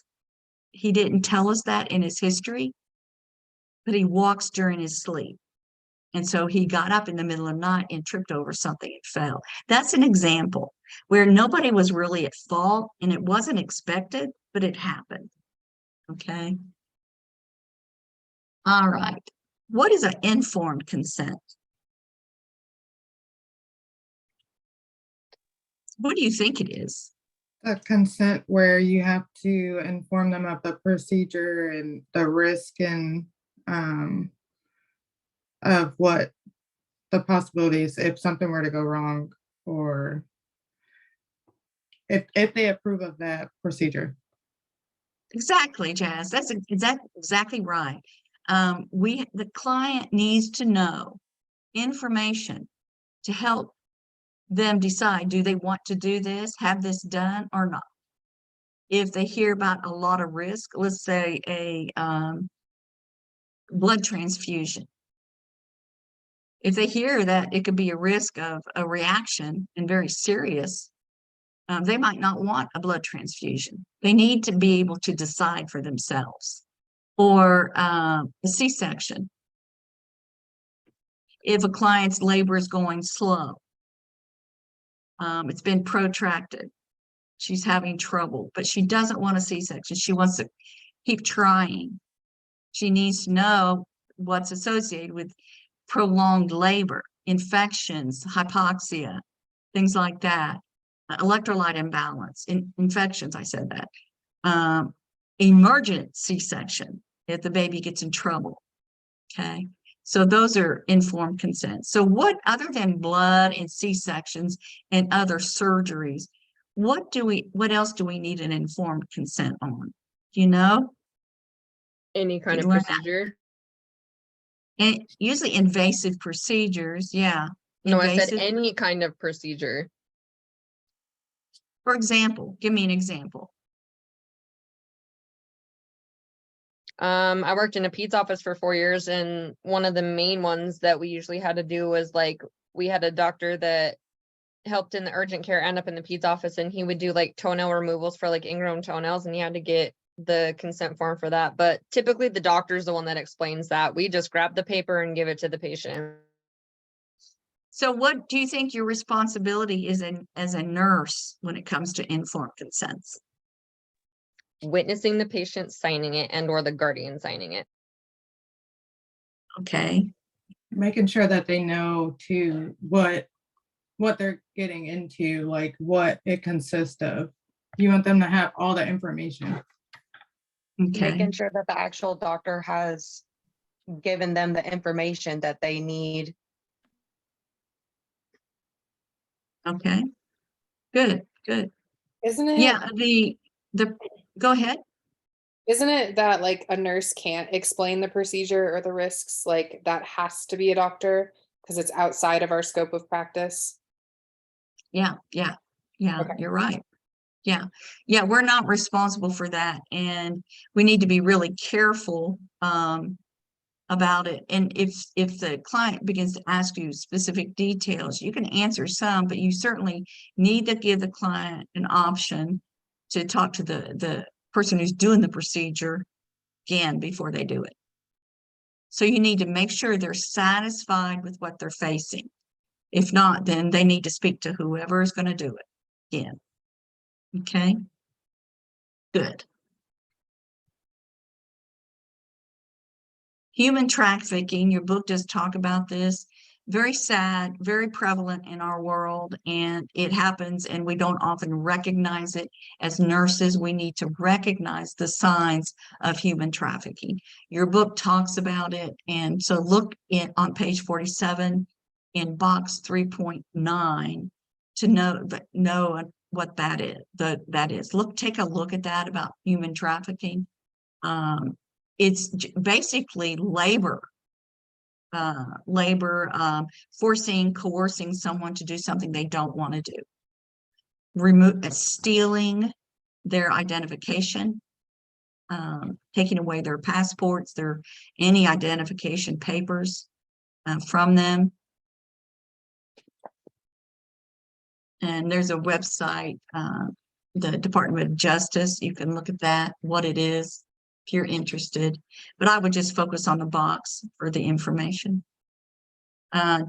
Domestic violence is another one that your book talks about, and there's just some websites here in case you're interested in that, and a phone number you can give to your client. And there's a national hotline. It's called The Hotline, and it's for people who are in that situation. Your book talks about your responsibilities as a nurse. If you witness it, remember, as much as you want to be an advocate and you care and you're angry at the abuser, you can't always fix the problem. Okay, you can't be a rescuer all the time. Okay, you have to think about your own safety. And you have to think about what your role is. Yes, you need to give them information, but in these situations, we have to be careful. If I hand a piece of paper with a phone number on it to her, what do you think that perpetrator is going to do? He or she's going to find it, and then it might make him even angrier. So we have to be really careful. And one thing we have to remember is that a person that's being abused or trafficked, it's not their fault. So don't ever say anything to a person like this that could lead to them thinking it's their fault. Okay, so you want to provide support and you want to be a good listener and give information. So in your book, these are hints. In box 3.11, it's on page 51. Look at the observations that you might have if you suspect that one of your clients is being in the hospital. This is anywhere, being abused. What are some things that you might see? And it's listed in your text. Okay. The Office of Women's Health is a great website. You can go online and get to it for later articles for your discussion post too. Female circumcision.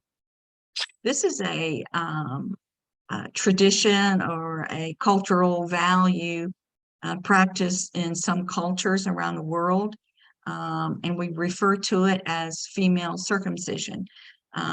It's also known as genital cutting or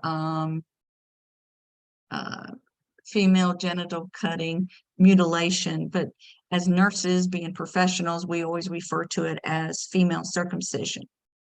So if you get a client let's say you're working in an OB office and you have a client coming in, first time pregnant, or at least first visit as a pregnant person, and you're talking to her, getting her history and doing all her labs, and you get ready to do a physical exam, and she hasn't said anything to you, you observe that she's had some cutting, that she's had actual female circumcision, have a lot of the tissues on the outside, external tissues removed. There's some cultures, and I don't know a lot about it. Then we have to address it because the concern is, number one, does she get it done in her own country? Okay, make sure she got it done in her own country. And the reason is because it's illegal in this country to perform that kind of procedure. But we don't pass judgment on these clients that have had it done in their own culture. It's expected in their culture. Women accept it and look forward to it. So it's not something we need to judge them for. What our focus would be, if we know it was done in their culture, in their country, other country, then we need to plan how we're going to deliver this baby. Is she going to be able to deliver the baby vaginally? So our focus is on the birth plan at this point, okay? So just be very careful if you come across something like this. And then some terms that your book talks about culture: ethnocentricity, assimilation, acculturation. 3 terms that you need to be familiar with. Ethnocentricity centricity is a negative connotation. In other words, when you hear the word ethnocentricity, you automatically think it's negative. It's not good. Okay. So if you look at this illustration here on the right, in the middle is Miranda. Miranda's our nurse right now. And she has values. She wants to do certain things certain ways as a nurse. We're going to pretend Miranda's much older. She's been a nurse for 30 years, and we've always done it this way. So you're going to do it this way too. You're working labor and delivery, and your client is Kaylee, and she's in labor. And Miranda is telling Kaylee, you have to wear a hospital gown. And Kaylee says, no, I want to wear my home gown. I brought it from home. And Miranda says, no, absolutely not. We've done this way. You have to do it the way that we do it here. That's being very ethnocentric. That's an example. So if you do have someone from a totally different culture that does things a certain way, maybe there's a traditional ceremony or something during labor, then we need to adjust our situation and address it. And within reason, as long as she is safe and everybody else in the room is safe, allow it to occur. Okay. And then we're not ethnocentric. Okay. We can't force our values on our clients.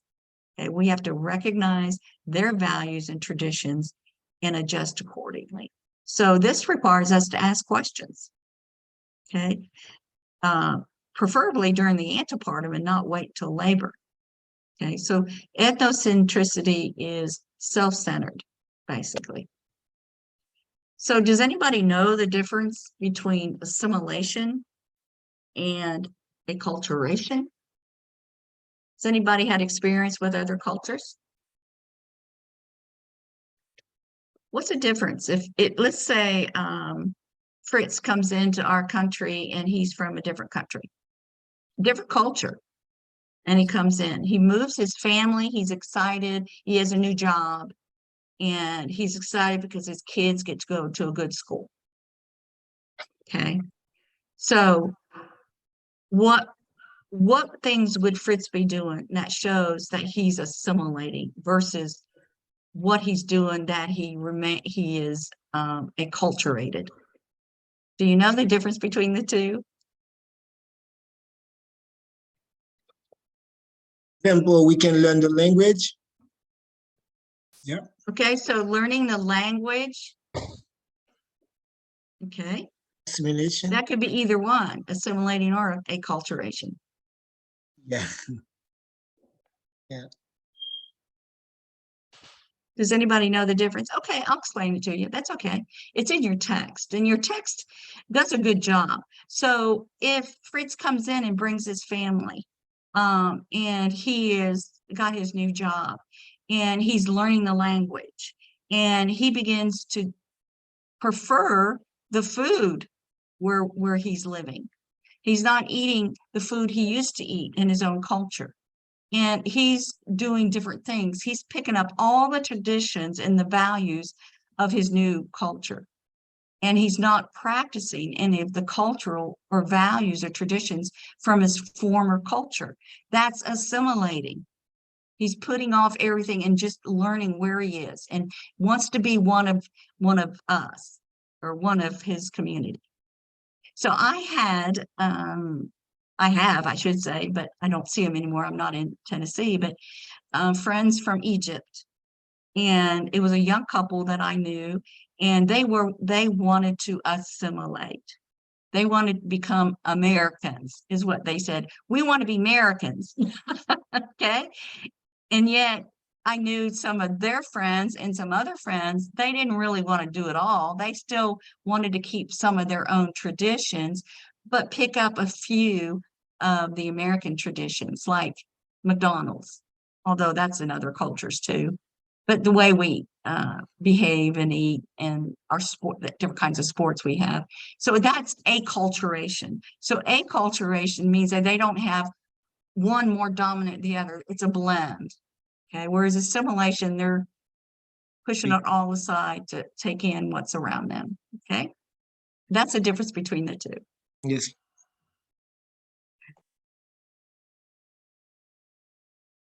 Okay, hormones. Ah, next week we're going to be talking a lot about hormones, and this is really important because hormones is what guides pregnancy. Okay, so we have pituitary hormones. All hormones come originally, at least the stimulating factors to the target organ from the pituitary. Estrogen, progesterone, prolactin, oxytocin, and prostaglandins are all hormones, okay, that have a very important function during pregnancy. So this week, I'm going to describe one, and then next week, we'll go over them again. Progesterone is the most important hormone for pregnancy. Okay, progesterone has to be in adequate levels in the system before even being able to get pregnant. Okay, a woman has to have a certain amount of progesterone to conceive. Okay, women with PCOS, I don't know if you've heard of polycystic ovarian syndrome, metabolic syndrome, they have trouble getting pregnant sometimes because they tend to have lower progesterone levels. Okay, so sometimes we can supplement, give them extra progesterone to help them, and there's other things that we do, but progesterone is a hormone that's necessary to conceive. Progesterone is a hormone that's necessary to stabilize and provide the vascular environment for a growing fetus. Progesterone helps skin to change. It helps the uterus to relax. The uterus needs to relax during pregnancy in order not to go into labor. So relaxing the uterus is important. Progesterone helps the breast to mature. Okay. Estrogen is the other important one, and we'll talk about it next week. But estrogen, you might consider it a growth hormone. Okay. Growth of the breast, growth of the uterine tissue, growth of blood vessels. Helps blood vessels to dilate along with progesterone. Okay, for the extra blood volume.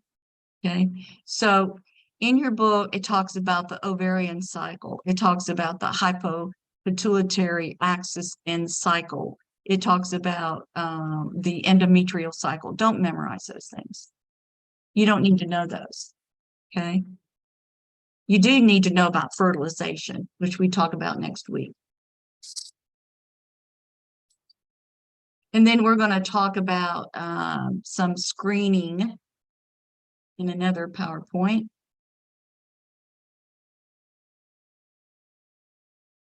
Okay.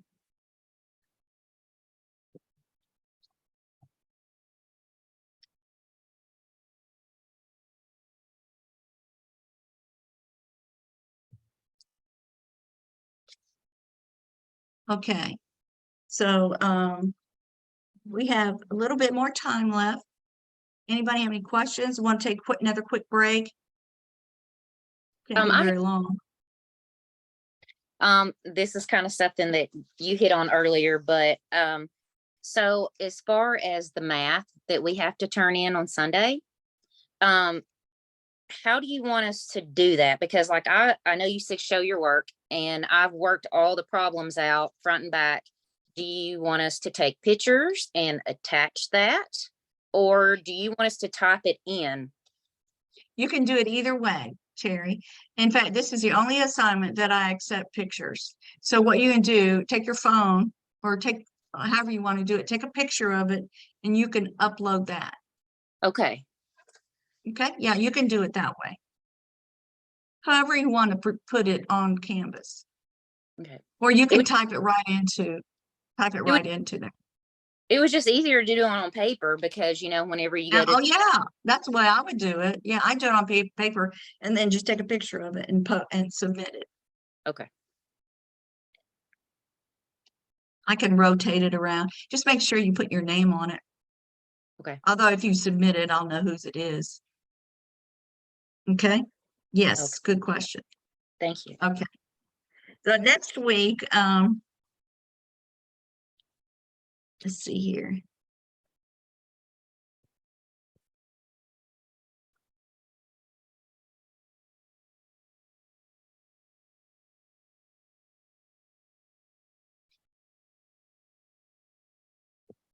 Next week, we've got a lot to talk about. There's a lot next week. So we might go ahead and do a case study, because a case study is, I can cover the concepts instead of just me sitting here talking to you. A case study would be better to talk about the antepartum period and what's going on. Some of it anyway.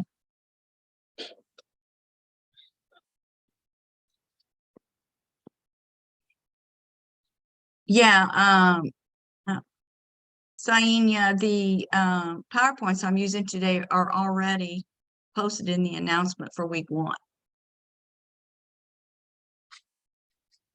Okay. So let's talk a little bit about what do we mean by health promotion. Your book talks about it.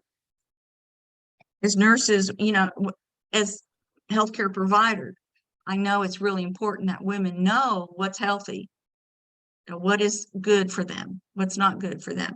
What do we need to screen for? What do I need to be looking for in a client's history or the things that she's telling me that give me an idea she's at risk for something? What do I see about her past that causes me concern? Okay, so how do we assess? So let's just talk about this, just a few slides here. So reproduction, when a client reaches, a woman in particular reaches the age of 9, 10, her hormones are beginning to climb.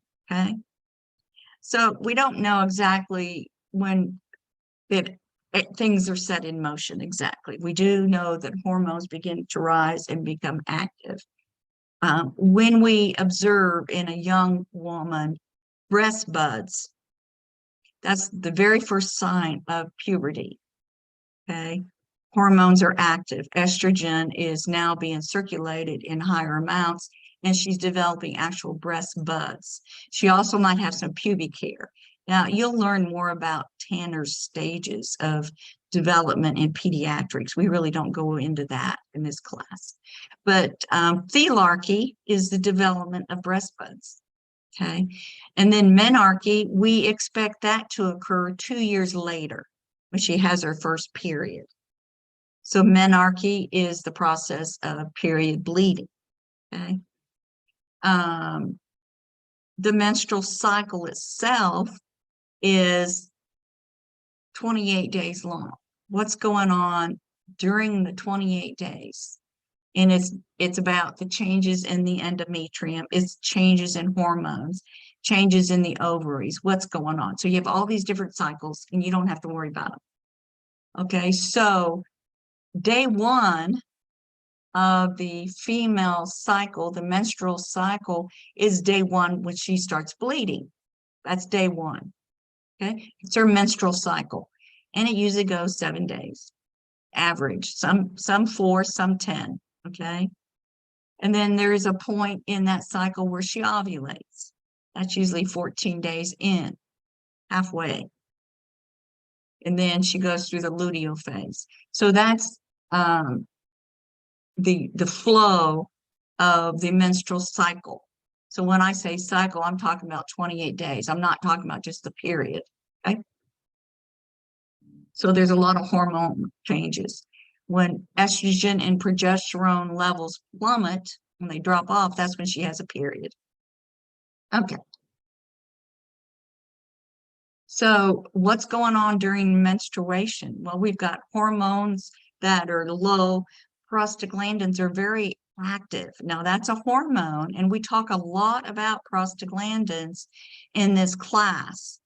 Prostaglandins are natural hormones that our body produces. They're found in just about every tissue of the body.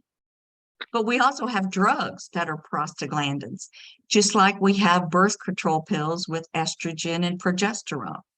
Okay, prostaglandins, we give them as a drug. Okay, we also give antiprostaglandins or anti-inflammatories like NSAIDs.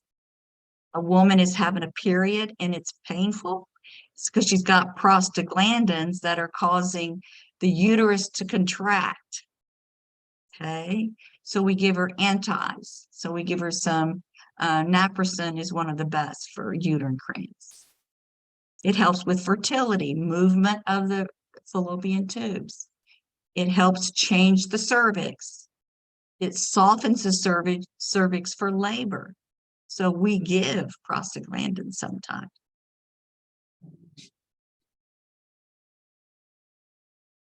Usually around the age of 51, between 50 and 51, women stop their menstrual cycles. They're going into what's called menstrual pause or menopause. And the average age of 50 is worldwide. Okay, it's a worldwide statistics. Okay, so if she has not had a period for a full year, no bleeding, she's reaching menopause. So it is a range. So in the 40s, we've got different hormone levels. You know, these premenopausal women are sometimes moody because their hormones are fluctuating so much. Periods could be irregular, okay, because of it. So barriers to health, you know, I have recognized these in particular gaps in care for women. You know, when you're a child, you go to a pediatrician, and once you turn 18, you're not a pediatric patient anymore. There's a gap between 18 years and when you get sick the first time. Women go in for a pap smear, yeah, but maybe not even at 21. But usually they don't see a regular physician until they start getting sick, chronic problems, okay? So there's a little bit of gap there in primary care or overall women's health care. Now we address the GYN and the OB things, but a regular physician is sometimes not seen. So there's some gaps there. There's also barriers to prevent her from coming and getting health care. And so since we're studying OB, we're talking about OB care, prenatal care, finances. I can't afford to go to the doctor. Okay. Usually every state, every county has an emergency health insurance that a woman who's pregnant can get temporarily to cover her during the pregnancy and for the baby. So, you know, but still, it still costs a lot to have children. Getting to the doctor, getting medications, socioeconomic gaps, social gaps being that it might be such that you don't have transportation or cultural issues. Oh, I never go see a doctor when I'm pregnant until I'm 20 weeks. So some cultural aspects of that, okay? Just if you move from one place to another, you don't know who to go to. So constantly changing demographics, immigration, language barriers, big time. You know, when I was practicing in Tennessee, I had a lot of Middle Eastern and Indian, Pakistani. I had Myanmar. I had a lot of clients, and then of course Asian clients come in, and language and culture, huge. We had to translate. So they might have something about their family history they didn't realize that was important for me to know to have a healthy pregnancy. So there's a lot of barriers. And then the other barriers are, another one I think it's really important is rural. People who live out in the country. I know an hour south of where I lived, there was no OB/GYN doctors. And all the women that got pregnant went to the family doctor. to have their baby taken care of or to have themselves taken care of. So we are pushing for preconception counseling, but also we need to be in a role of educating our clients about when we need to come to the doctor to prevent problems, handling disease prevention, education, education, education. Now we're facing a lot of adolescent pregnancies, and they're very high risk, as you'll find out next week. And then, of course, educating about contraception. Really, most healthcare, or most, I should say, health departments in the counties in this country offer free contraception, at least reduced cost according to your income. So it's really no excuse not to have contraception. And there's so many very good ones. So sometimes it's just not knowing that it's out there. Pelvic and breast screening. So pap test, 21, we can do a breast exam at that time. So yearly breast exams are important. And late productive age would be a woman that's how old? What is considered risk for Down syndrome if you get pregnant at what age? When does Over it begin? 35. 35. 35 and up is considered high risk, advanced maternal age. So an increased risk for Down syndrome. Okay. And these are some other things that affect pregnancy that you can look at. And it's just kind of what I've been saying before, but other social things like family. So when we take care of a woman in her first prenatal visit, we need to screen for certain things that affect her not only during her pregnancy, but later. So it would be family history, cultural history, social. Is she working? Is she exposed to some teratogens, TERATOGENs. Those are substances that can injure or damage a fetus. Certain medications, cannabis, even now we know can cause heart problems and attention deficit disorders, behavior. We need to know about her prescriptions. ACE inhibitors, blood pressure medications, can't take those in pregnancy. Okay. Illicit drug use. Is she using street drugs, or is she on routine opioid prescriptions for pain management? We need to know, is she smoking? How much caffeine? We have a lot of information that we need to collect so we can identify whether she is at risk if she's doing some of these things. And then helping her sort through that herself. Nutritional problems, especially with the adolescent. You know, she's still growing. She's not fully mature. And now she has the demands of a fetus. Okay. Obesity, any kind of eating disorder, poor lifestyle as far as exercise, very sedentary. We tend to be a more sedentary environment these days because we have a lot of video that we do. And then I mentioned the adolescent. So one thing you need to know the ideal weight. You need to know the ideal BMI. You need to know overweight BMI. You need to know these ranges. You need to know them for med surg. You're going to need to know them for the NCLEX. You're going to need to know them for the exams. So you just have to memorize what's underweight, anything under 18.5. Okay. Overweight is over 25 to 29.99. Obesity starts at 30. Okay. And then excessive obesity or morbid obesity starts at 40. So obesity is another risk factor for pregnancy because it puts a woman at risk for all these other things if she's obese. Gestational diabetes, preeclampsia, preterm labor, stillborn, labor problems, fetus problems, just with obesity alone. stress, mental health conditions, a history of bipolar. She could actually develop psychosis in delivery. Environmental, all of these things.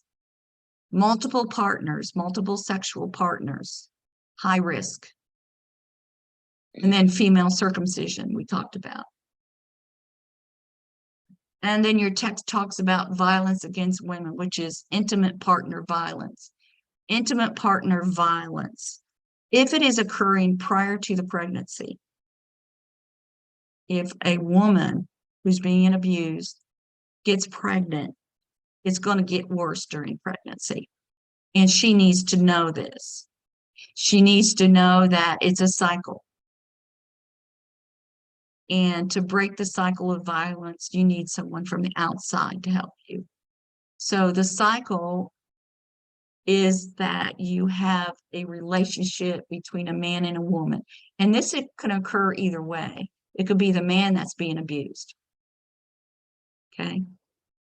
It's not always the woman. Men, it happens often with men. So since we're just talking about women, we're just going to talk about the woman being the one that's being abused. Okay. So there's tension in that relationship with her partner.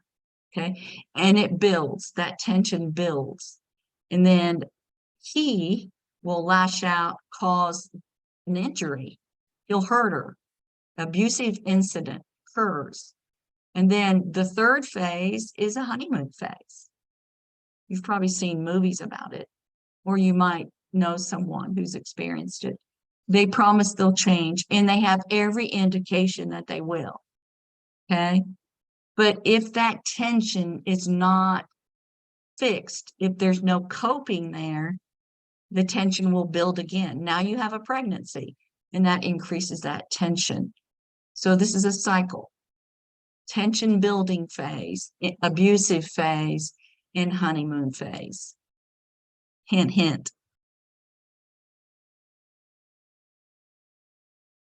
So I told you that it could increase up to 30% during pregnancy. So you need to recognize what a woman who's being abused looks like.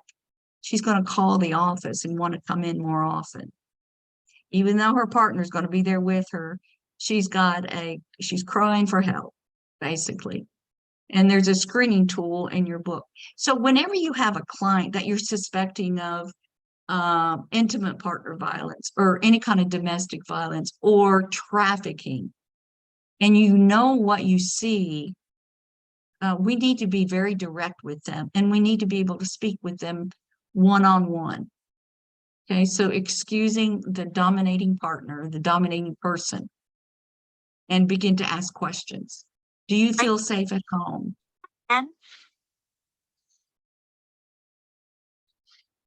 Do you feel safe at home? Does someone hurt you? Does someone force you to have sex?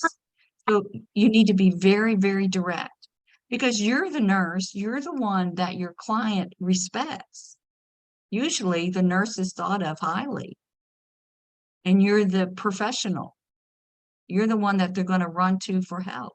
So you need to be very direct with them. Okay? I'm not going to answer that one. There's one more thing I want to do, and we don't have time. Okay. All right. So I have to stop. I don't want you accusing me of going over. Okay. I appreciate all your attention. I did a lot of talking today. I don't like to do a lot of talking. So hopefully next week I'll do some talking. We can do a case study and an activity together so I can help you think. And then I'll do some more talking. And so we'll mix it up a little bit to do some fun things. So there is a lot to look at next week. Focus on the anatomy and the physiology in your text. What happens to the respiratory system? And particularly look at what's going on with the blood and the blood flow. Okay. I wish I could draw and show you, compare you pregnant with a non-pregnant woman. And because once you understand about the placenta, by the way, there's a really good video of the placenta I posted. once you understand the importance of the placenta, everything else will make sense. Okay. All right. Thank you so much. I will get the recording up as soon as it's processed. And in the meantime, if you need anything, let me know. I'm meeting Sam on Sunday to help with math. If you want me to help you with your math, I can't do it right now, but I can do it sometime over the weekend with you. If you want some help, if you haven't submitted it yet. Okay? You're free to sign off. At Great, thank 5:30, you. Thank you. if I'm still yakking away at 5:30, you're free to sign off. Okay? Thank you. Thank you. I record as long as I yak. Yes, ma'am. It's nice to meet all of you. Thank you. I'm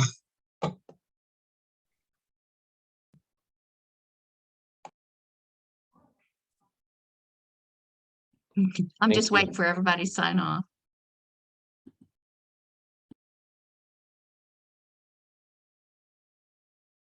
Professor, I just wanted to ask you, just really quick, because when I go to my modules, because I'm retaking the class. And I remember last semester when you go to the readings, I think we were supposed to have like some PowerPoints like we could go over.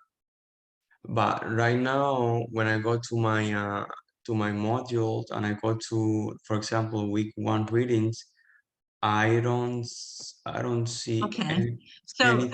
Jose, go back to the announcements, not the modules. Go to the announcements. Okay. Okay. Go ahead and go back and go to the announcements Uh-huh. and look down, scroll down where it says welcome to OB nursing.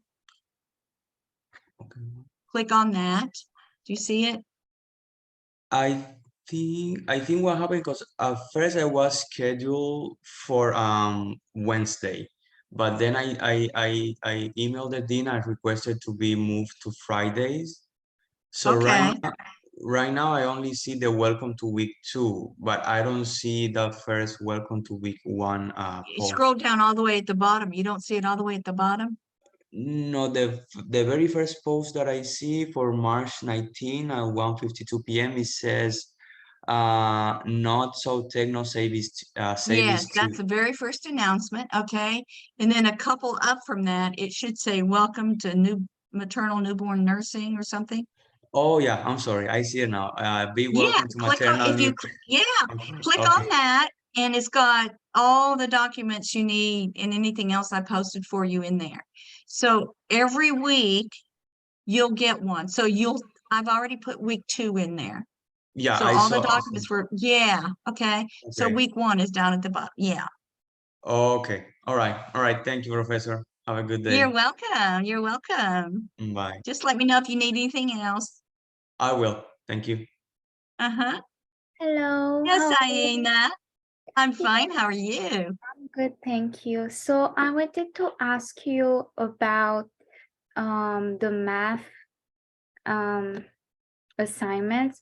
So I did see that we can resubmit with NCLEX questions, right? We can always resubmit our NCLEX assignment if we didn't do well. So can I resubmit my OB homework? Not the math. If you already submitted the math, you can't resubmit it. Oh, no. Okay, did you not do well on it? Not enough. I wanted to have a 12 out of 12. You know, Yeah, you want to have 12 out of 12. Have I graded it? you did What did you get? 10 point something. Okay. Well, that's not bad. And what's more important, Saina, it's just 1% of your grade, but what's more important is you need to know how to do what you missed. Yes, I did retry. I did them again and I do understand them now. So Okay. Well, that's what's important. But I can't change your grade, dear. I'd love to. okay, I understand. Yeah, so next time with the next set, send them to me first. Okay. So I can look at them, and if I see some error, I can you know, tell you, you need to set it up this way to do it or something. All right. Okay? Thank Yeah, you. yeah. You know, as far as any assignment like that, if you're just not sure, just contact me before you submit, okay? Okay, thank you. You're welcome. It's nice Bye. to meet you, Thane. You too. Bye-bye.